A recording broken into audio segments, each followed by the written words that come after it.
Hello everyone, welcome to A brand new video. এটা আমাদের family ট্যুরের ভিডিওর সেকেন্ড পার্ট। আজকের ভিডিওতে আমরা সাজেক থেকে নামতেছি এবং খাগড়াছড়ির সবগুলো প্লে করে দেখব। আজকে আমাদের ঘোরার প্লেসের লিস্টে আছে হাজারছড়া ঝর্ণা, রিসাং ঝর্ণা, আলুটিলা পর্যটন এবং আলুটিলা গুহা। আমাদের প্রথম স্পট ছিল হাজারছড়া ঝর্ণা। এই ঝর্ণাটা নতুন, আগে খুব বেশি মানুষ এখানে যেত না। এটা মেইনলি সাজেক থেকে নামার পর বাগাইহাট আর্মি ক্যাম্পের কাছাকাছিই পড়ে। এই ঝর্ণায় যাওয়ার জন্য কিছুটা ট্রেকিং করতে হয়, কিন্তু রাস্তা খুব কঠিন না। ঝর্ণাটা মোটামুটি ভালোই বড়, যদিও আমরা যখন গিয়েছিলাম তখন পানি একটু কম ছিল, কিন্তু ঝর্ণাটা অনেক বড়।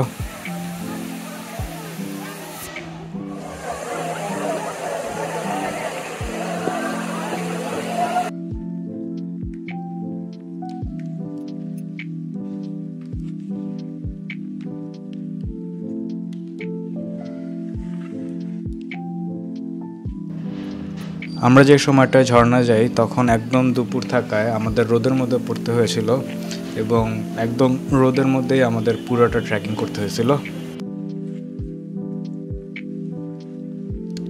প্রথম ঝর্ণা দেখার পর আমরা বেরিয়ে পড়ি খাগড়াছড়ি শহরের উদ্দেশ্যে।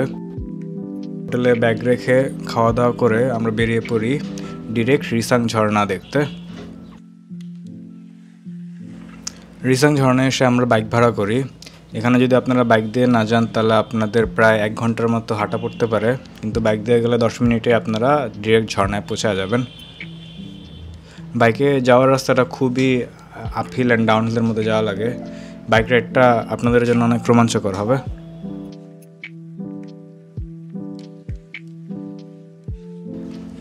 বাইক থেকে নেমে আমরা ডিরেক্ট রিসাং ঝর্ণায় চলে আসি। রিসাং ঝর্ণায় নামার জন্য প্রায় অনেকগুলো সিঁড়ি বেয়ে নিচে নামতে হয়।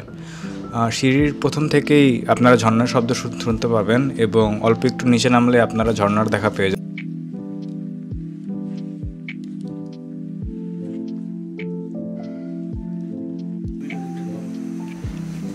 আমি প্রথমে রিসাং ঝর্ণাকে বড় ঝর্ণা মনে করছিলাম, কিন্তু এর থেকে হাজারছড়া ঝর্ণাটাই বড় ছিল।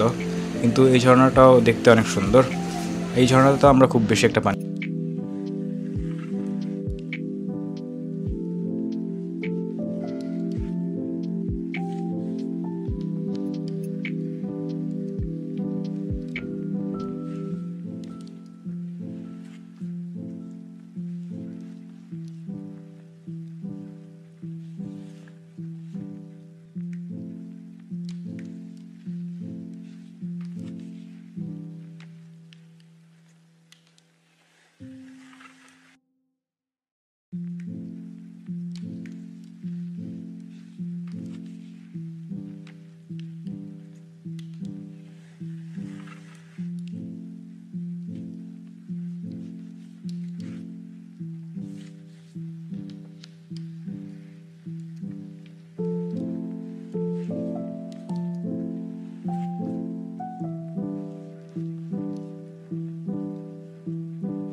ঝর্ণা দেখা শেষে আমরা বের হয়ে পড়ি আলুটিলা পর্যটনের উদ্দেশ্যে। আমরা আবার ওই সবগুলো সিঁড়ি বেয়ে উপরে উঠি, কিন্তু এদিকের ভিউটা খুব সুন্দর। সিঁড়ি বেয়ে উপরে রিসাং ঝর্ণা থেকে বের হয়ে আমরা চলে আসি আলুটিলা পর্যটনে। আলুটিলা পর্যটন নিয়েও আমরা খুব বেশি এক্সাইটেড ছিলাম না, কিন্তু জায়গাটা অনেক সুন্দর ছিল। যদি আমরা এদিকে না আসতাম তাহলে মিস হতো জিনিসটা। আপনারা যদি সাজেক বা খাগড়াছড়ি আসেন, আলুটিলা পর্যটনে অবশ্যই আসবেন।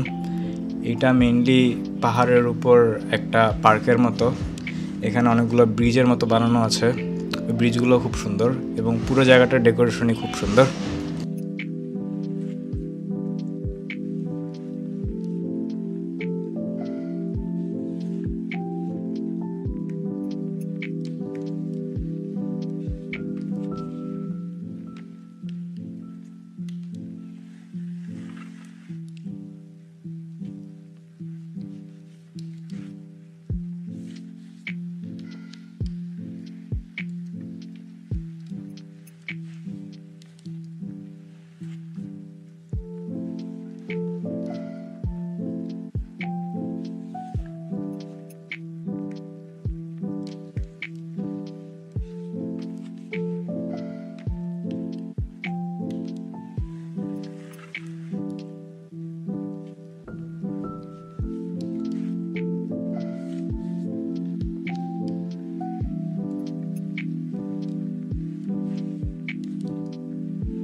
আলুটিলা পর্যটন ঘুরতে ঘুরতে যখন সন্ধ্যা হয়ে যায় আমরা চলে যাই আলুটিলা গুহার কাছাকাছি।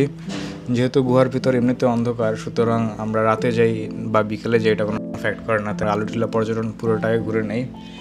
সন্ধ্যাবেলায় এই জায়গার পরিবেশটা অনেকটা ভৌতিক লাগতেছিল।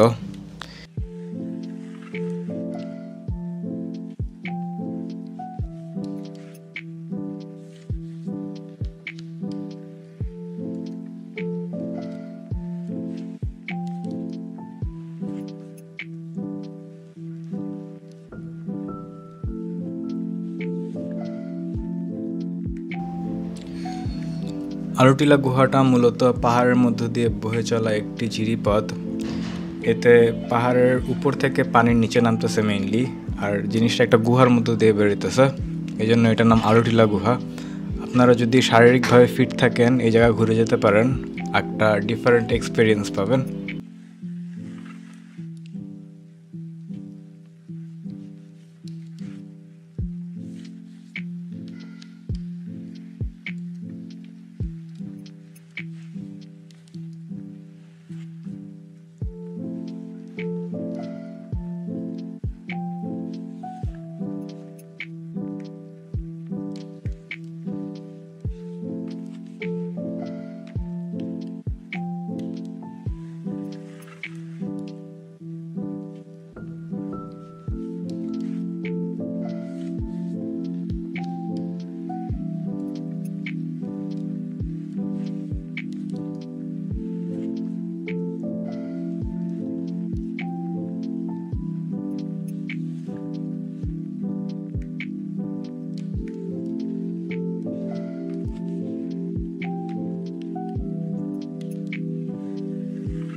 গুহার ভেতরের পুরোটা রাস্তা পাথরের হওয়ায় এদিক দিয়ে হাঁটা খুব ইজি ছিল, এখানে যে কেউই চলে আসতে পারবে।